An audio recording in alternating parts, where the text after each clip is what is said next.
Hey folks! Today, we're diving into a topic that comes up frequently in online discussions: China's success.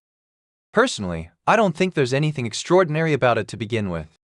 What we're seeing is a textbook transition from a low-income to a middle-income economy.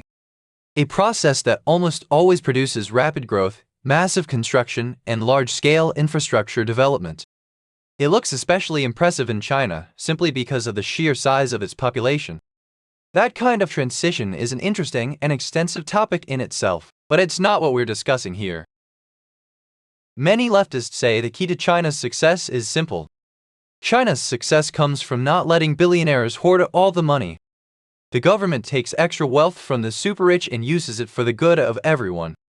The idea is that instead of folks buying fancy yachts, private jets, or living like kings with everything they want, the system redirects that cash to build things like roads, schools, and factories that help the whole country.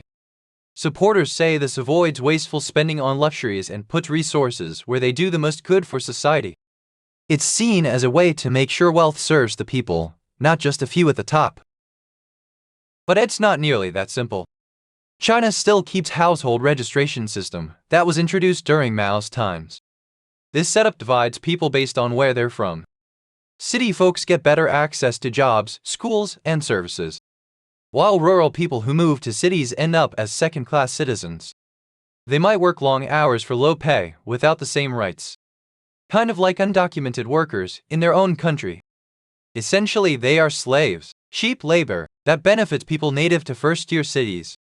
Those big city folks have it much better. And those fancy videos you see from China are mostly from first-tier cities. Surprisingly, some Western defenders of the system know about it and say it's there for a reason. It motivates people to work harder. For example, parents in rural areas push their kids to study extra hard, ace tough exams, and earn a city registration that opens up a better life. Those who don't make the cut stay behind. The claim is that this boosts overall productivity and gets more out of the workforce. But this kind of setup sounds a lot like intense competition and survival of the fittest. What some call social Darwinism. It's the idea that only the strongest or smartest rise to the top, and everyone else has to scramble. Now, people who support socialism often criticize capitalism for exactly this, saying it creates cutthroat rivalry where the rich get richer and the poor get left behind. They push for a softer approach where equality means everyone gets a fair shot and rewards aren't just for winners. Yet in China, the system seems to flip that. It's government-run competition that's super tough. So, is this the cozy, equal socialism some folks imagine, with rainbows and participation trophies? Or is it something more like the hard-edged capitalism they usually bash? It's a common point in these discussions. The reality might not match the ideal. Shifting gears, let's talk about how people view billionaires in these debates. A frequent argument against them is that they're all about excess, snapping up yachts, villas, and living in luxury that drains resources from everyone else. Some even throw in wild stuff, like having harems or bathing in gold, painting them as cartoon villains from old propaganda. But is that the full picture? Not really, based on what we see with many real billionaires. Sure, some chase endless stuff, but a lot of them get bored with that pretty quick once money's no object. Consumption loses its thrill when you can have anything.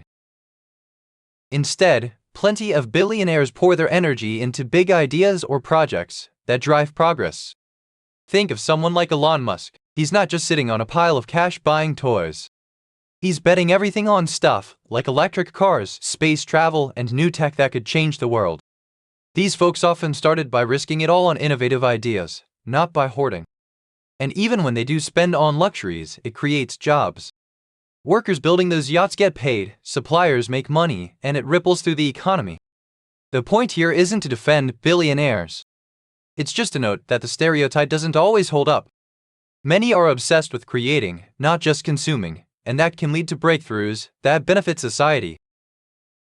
On the flip side, a big counterpoint in these talks about socialism being efficient and not wasteful is the huge costs from past socialist policies gone wrong. We're not talking exact numbers here, since estimates vary wildly and are hard to pin down for sure. But different sources agree the losses were massive in both money and lives. Take the Chernobyl disaster in the Soviet Union. It stemmed from cutting corners on safety in a planned economy, leading to enormous environmental damage, health issues for hundreds of thousands, and forced migrations that wrecked communities. The economic hit was in the hundreds of billions, by some accounts, with ongoing effects like higher cancer rates and lost land. Then there's the drying up of the Aral Sea, also under Soviet planning. They diverted water for massive irrigation projects, turning a huge lake into a dust bowl. Fisheries collapsed, costing tens of billions in lost income. And the dust storms sickened maybe hundreds of thousands, forcing over 1 million to move. Health problems from the pollution linger to this day. In China, the Four Pests campaign targeted sparrows, thinking they'd eat too many crops.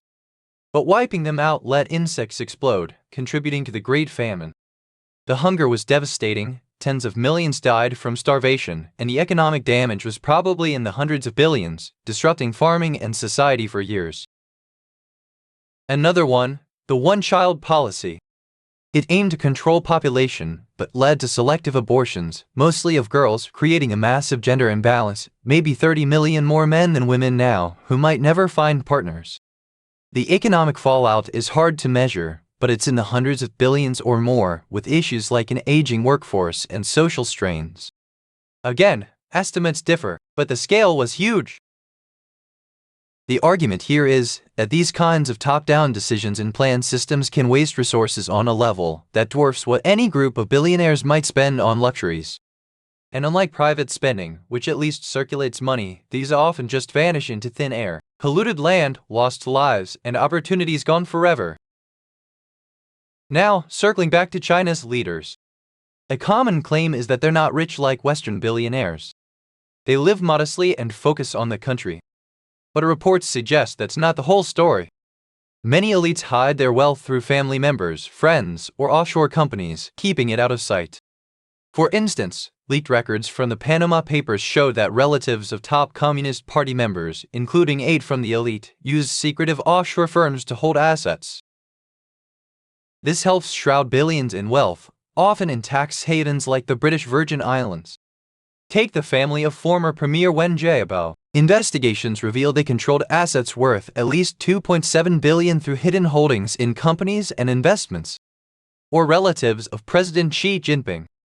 His sister and brother-in-law were linked to offshore companies holding millions, according to leaked documents. And it's not just individuals. Overall, up to $2 trillion a year might flow into the pockets of China's communist elite through corruption and hidden channels, per some reports.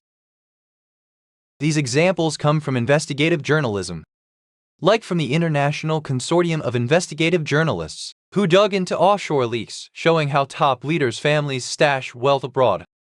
It's a pattern seen in other authoritarian systems too. The wealth is there, but it's proxied through others to avoid scrutiny. So, the system might crack down on visible billionaires.